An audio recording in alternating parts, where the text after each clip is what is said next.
Roncar no siempre es señal de sueño profundo. Si dejas de respirar por segundo mientras duermes, tu corazón entra en pánico.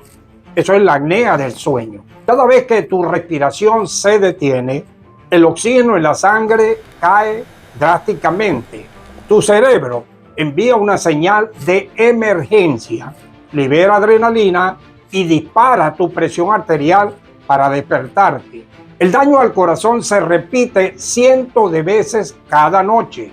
Si te despiertas cansado, tienes sueño de día o te dicen que haces pausas al respirar, tu corazón está pidiendo auxilio en silencio. Dormir no es lo mismo que descansar, que tu sueño no apague tu corazón.